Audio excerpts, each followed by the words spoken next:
Les Voix du Havre. Une chronique en partenariat avec les bibliothèques du réseau Lire au Havre.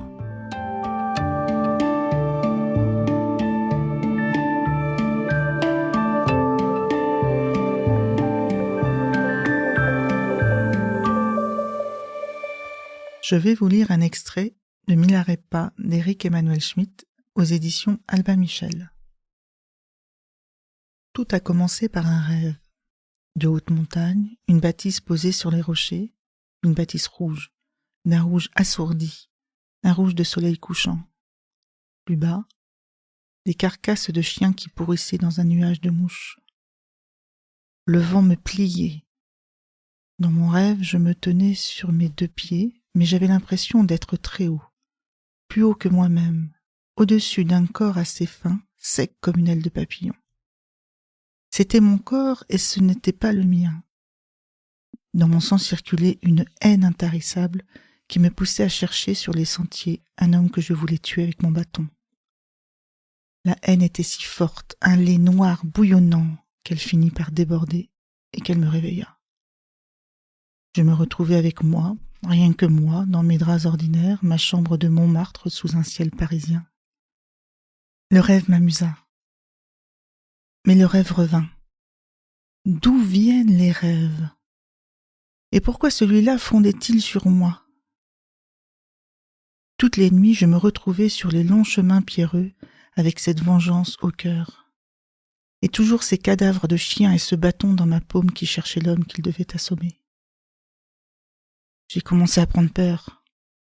D'ordinaire, les songes apparaissent puis s'effacent. Ce rêve-là s'incrustait. Je me mettais à fréquenter 2 mondes tout aussi stables, tout aussi établis. Ici, à Paris, le monde du jour où je me cognais aux mêmes meubles, aux mêmes gens, dans la même ville. Et là-bas. Mais où là-bas? Le monde des hautes montagnes de pierre où je voulais tuer un homme. Si les songes se répètent au milieu de la vie éveillée, comment ne pas croire qu'il s'agit d'une 2e vie qu'on vit? Quelle porte m'avait ouverte mon sommeil? La réponse mit 2 ans pour prendre le visage d'une femme. C'était une femme évasive, comme la fumée de sa cigarette. Elle se tenait au fond du café où j'allais prendre mon petit déjeuner, seule à sa table, le regard perdu dans les volutes qui l'entouraient.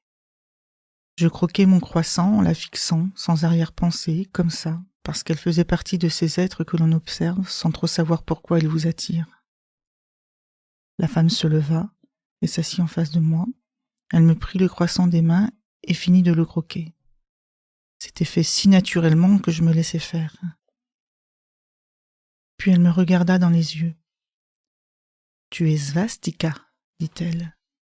Tu es l'oncle.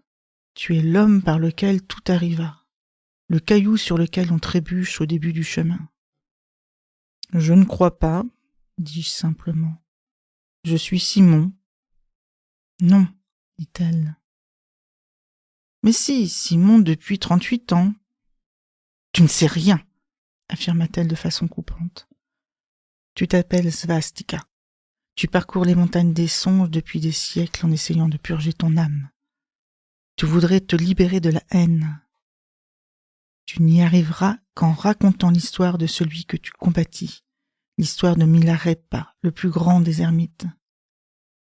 Lorsque tu l'auras raconté 100 000 fois, tu échapperas enfin au samsara, ta migration circulaire et sans fin. Et elle retourna s'asseoir à sa place, s'isolant derrière un mur bleuté et instable de fumée. Elle répétait. 100 000 fois, tu m'entends, 100 000 fois. Je vous ai lu un extrait de Milarepa d'Éric Emmanuel Schmitt aux éditions Albin Michel. C'était Les Voix du Havre. Une chronique en partenariat avec les bibliothèques du réseau Lire au Havre.